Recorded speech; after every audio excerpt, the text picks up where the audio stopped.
What is up, everyone? Welcome to Let's Play Dark Souls 2, Crown of the Ivory King. This is the final piece of DLC for Dark Souls 2, and it is appropriately accessed through the snake statue here in the Shrine of Winter. Before that, though, as always, I'm going to be changing builds once more, like I did for the other legs of the journey. This time, I'm going to be doing a power stance build, and the original plan involved this very cool curved dragon greatsword. But I screwed the build up, so... Oh, before I get to that, they added this cool looking blue smelter sword, which is identical to the other one, just a cosmetic change. It looks really cool, though.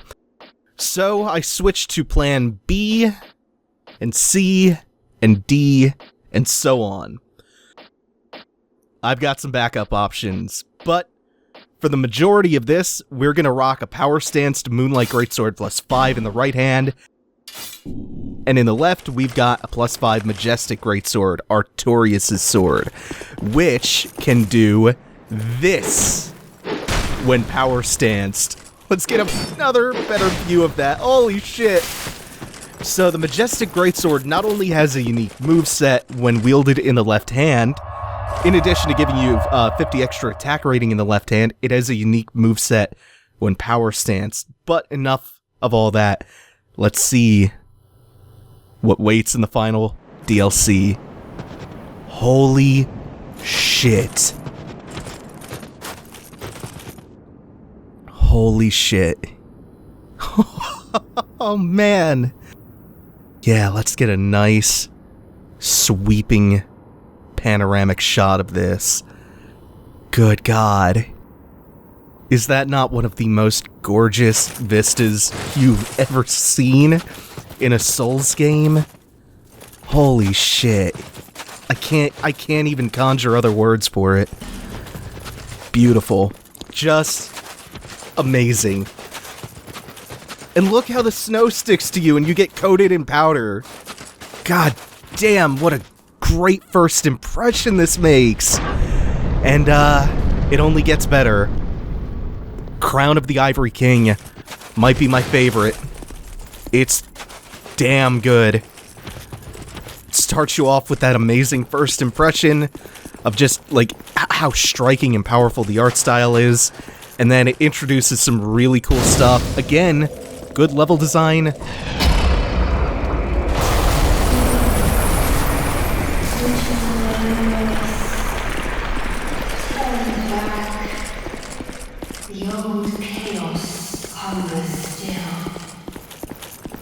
The old chaos hungers still.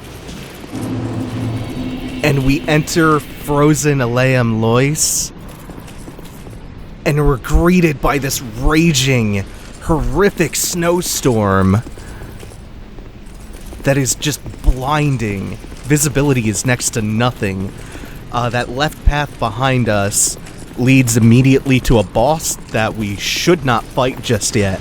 It's entirely possible to kill it right now, but you'll see why I'm bypassing it for the time being.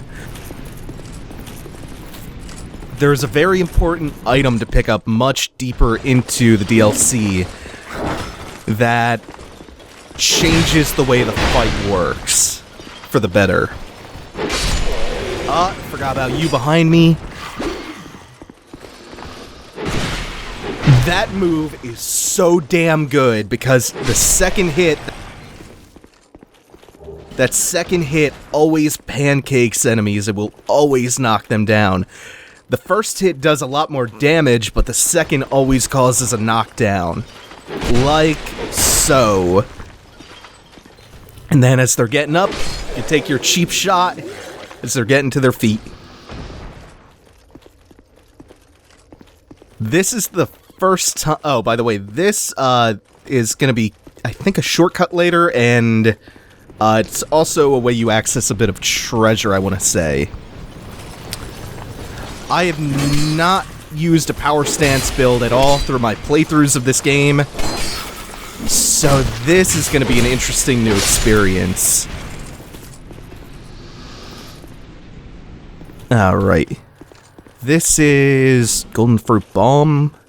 And I forgot, oh yeah, I bypassed this.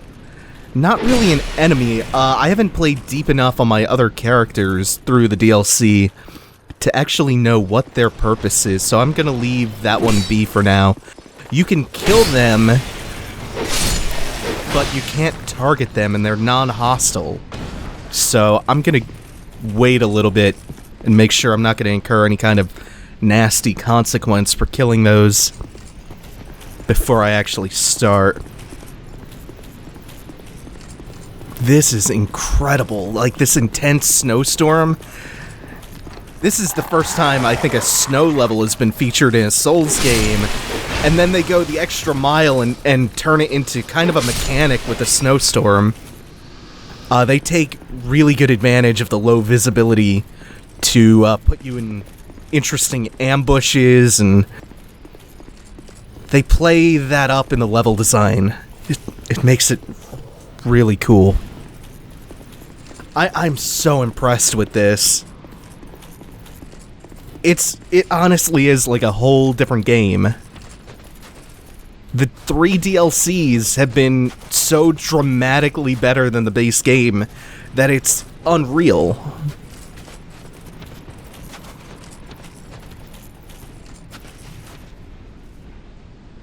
Oh, god damn, that view. You can kind of see it through the snowstorm. There's a huge, imposing structure in the background. An enormous chapel. I think over here we have... Oh, no. We have an ambush behind me, I think. Yep. So, something we haven't really seen yet is that these enemies... Oh, they can cast spells. So, I got both of them. Oh, well. There we go. I can finish both of them with that. So since I didn't really touch power stancing in the main game, I didn't really talk about it either, why don't I explain how this system works? It's actually a really unique mechanic that they... Oh, forgot that ambush. That they added into Dark Souls 2. Power stancing is a way of dual-wielding weapons, and it has a few unique requirements, and it opens up unique attack options, as you've seen. In order to power stance 2 weapons, your strength and dexterity have to be 150% higher than the requirements for those weapons. So to power stance 2 swords, which require 30 strength each, you need 45 strength. Oh, forgot about this ambush too. Let's draw... Oh shit, he kept up with me. These crystalline soldier enemies remind me a lot of the enemies from the Crystal Forest in Dark Souls 1.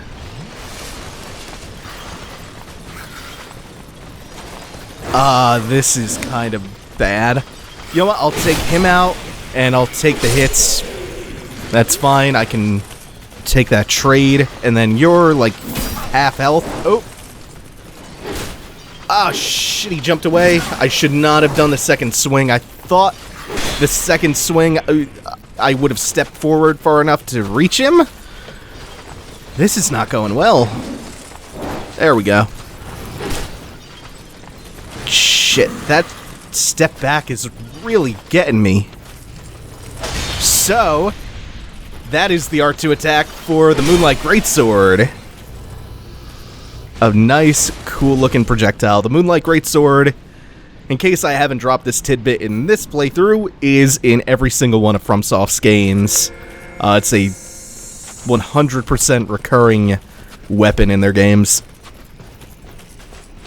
So the other requirement for power stancing is that the weapon types have to be compatible, meaning that Ultra Greatswords, for instance, can be power stanced with other Ultra Greatswords, with curved Greatswords, with stuff like that, but not, say, daggers, fists, or straight swords, among other things. There's a big chart on the wiki, which I guess I'll link in the description, telling you what you can and can't power stance together. When you dual-wield weapons, you incur a very slight damage penalty, but you can also swing both weapons at the same time, so it kind of makes up for it. And you get things like the the Majestic Greatsword's L2 flip attack, which I love! That thing is so cool! God damn, that's a good weapon. And if you're just holding it in your left hand normally and not power stancing it, you get the normal somersault attack. You get the 720 slash. The Majestic Greatsword has a terrific moveset all around. Power stanced, two-handed, one-handed, it's all good. The moveset you get while power stancing depends on a few things. The main one being... didn't have my... Oh, right. I don't have a shield at all. Gonna have to get used to that. The main one being the weight of the two weapons. And you get the moveset of the heavier weapon. You know what? I think I am gonna kill one of these just to see if they drop anything. 300 souls, a haunting scream, and nothing. That drop down just brings you back to the base of the stairs. We'll continue our ascent up. Oh, and the snowstorm begins again. I think they just formed out of the ground or something. Or crystallized out of the snow itself. These chests are all frozen for the time being. The snowstorm is not going to let up until we defeat that first boss, the one who we could have gone to originally, right off the bat, but there would be no sense in trying to fight that boss just yet. Imagine trying to fight Mytha without burning the windmill to turn the poison off, except make it much, much harder. Why don't I just come out and say it? The first boss is invisible until you get an item from later on in the DLC. The first boss is invisible. And it's not intended that you fight the boss while invisible. It's not like Priscilla from Dark Souls 1. You are supposed to get an item that allows you to see the boss. So there's actually nothing to find around here. That's kind of pointless. So we'll head back in the way we came. That drop down just led us back to the base of the stairs outside. But there was, if you were paying attention, a different pathway we could have taken. This is the way forward. A room with a ton of crates and a big ol' mess of enemies. It looks like they separated for me. That's pretty nice. Oh, the boxes are there to give you a fighting chance. They're there to separate the enemies from one another. Because as they path forward, they get stuck and have to either move around or destroy the... Oh, shit. Or destroy the boxes. And it gives you a chance to fight them one-on-one. That's clever. What's not clever is getting myself in this stupid position trying to do the flippy pancake attack.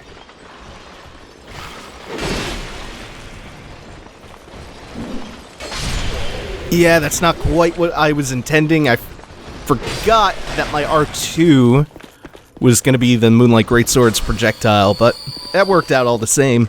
Worked out pretty well. And back outside into the raging storm. Anything on my left or right? Nope. Nothing to grab. Oh, you're just going to charge me, and I got a caster to fight. Pancake you. And finish it. Caster doesn't do that much damage. And weirdly enough, its projectile doesn't track all that well. It barely tracks you at all, actually. It's nothing like, say, the Shrine of Amana. The caster's in there. Makes them very, very easy to deal with. Just a lonely little hollow in here? Okay. Okay, so we have that path. We have this path forward down a tiny little snow-capped canyon.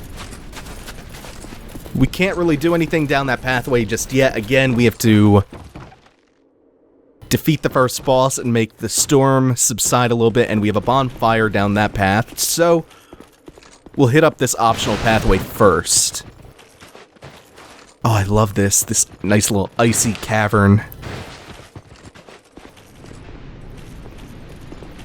This whole area is just so goddamn gorgeous.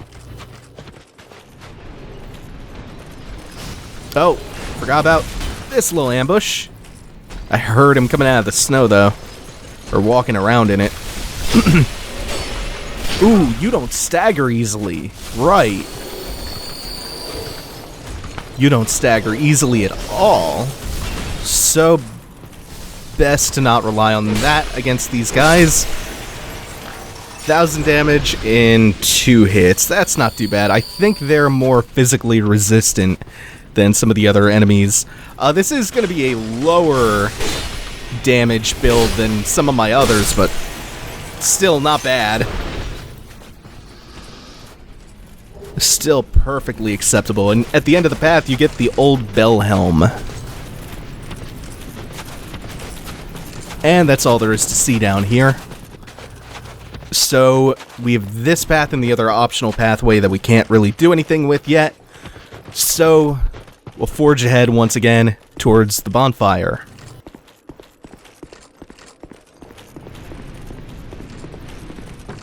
And how am I doing on time? Oh, wow. I think I'll go a bit past the bonfire. I don't want to leave you with like a 16-minute episode. Now here, anything gonna come behind me? I think I hear... Oh no, the sound of them moving sounds like a spell being cast. That little tinkling sound. Okay, that was easy enough. They do stagger, it just takes a couple of hits. With a stone ring, I bet that would be no problem to knock them back.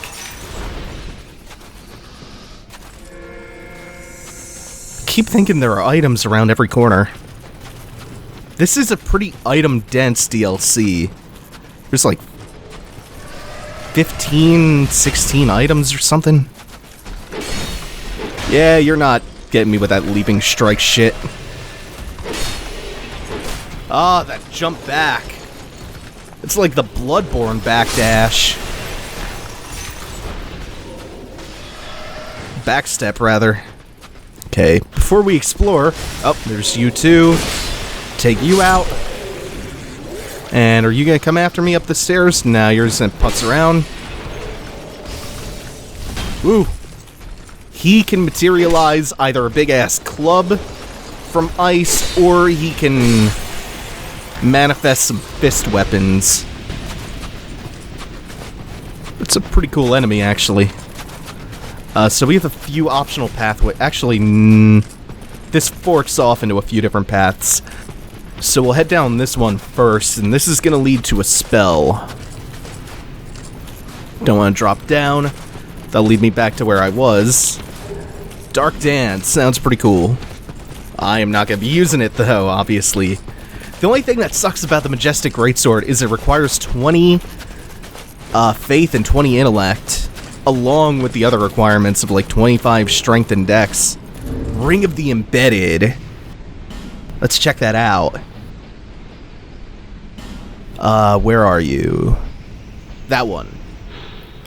Ring crafted from the chains of the Embedded. Receive various benefits, but at the cost of increased damage taken.